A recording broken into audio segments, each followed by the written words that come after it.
Chez Panini cette semaine, les amis, on commence par Venom. Là, un retour de Venom. Alors, je vous ai présenté ces épisodes en omnibus en VO et on est ravis de les voir débarquer en album chez Panini. C'est l'ensemble des séries Venom sorties en version intégrale chez Semic à l'époque, notamment la première série signée Mark Bagley. Il y a du Ron Lim, il y a énormément d'auteurs. C'est du Venom, évidemment, il y a un film Venom qui arrive. Voilà, moi je pense que si vous voulez un bon album de Venom avant la sortie du film, c'est celui-là qu'il faut prendre. Et en tout cas, je suis ravi qu'il existe. Voilà, donc Venom disponible, et ça faut vraiment craquer dessus.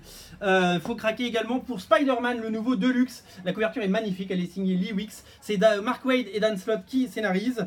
Plein de dessinateurs étonnants comme Marcos Martin, comme Fiumara, comme Asazeta, etc.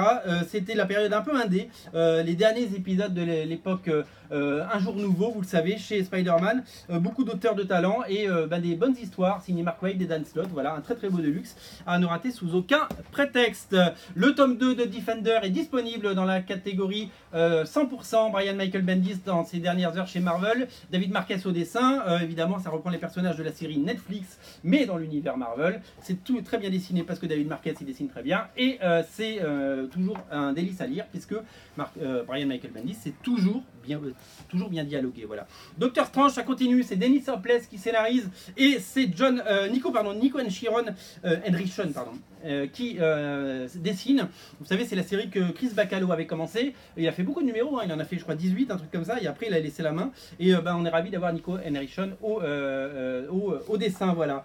All New Wolverine, tome, on est le combien? C'est le tome 3 déjà du All New Wolverine.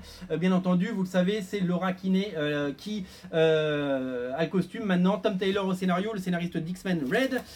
Et au dessin, on retrouve notamment Nick Virella, voilà, des dessinateurs, des jeunes pousses qui ont du talent, de l'énergie et des épisodes dont on dit le plus grand bien. Je vous avoue que je ne les ai pas lus pour ma part. J'attends le retour du vrai Wolverine pour me replonger dans les aventures du Griffu. Voilà.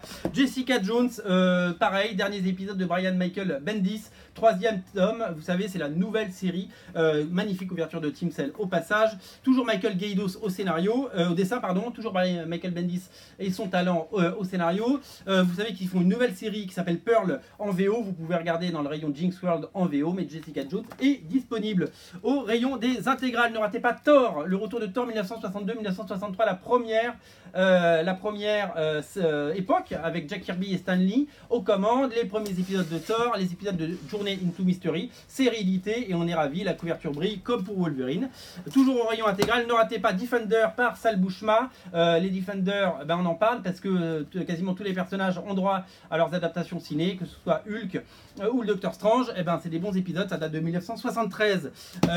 Toujours chez Panini, ne ratez pas Docteur Aphra, c'est le tome 2, c'est toujours Kieron Gillen pardon au scénario, je dis des bêtises, et Kev Walker au dessin. Voilà, donc la série dérivée de la série Dark Vador, bien entendu, qui continue de faire des merveilles, et c'est toujours très bien édité chez Panini, parce qu'ils font un très très bon travail sur notamment les séries, comme on peut le voir. Star Wars, voilà, tout est disponible. Le coup de cœur de la semaine, c'est Venom, il est là, craquez pour Venom, moi je vous le recommande. Salut!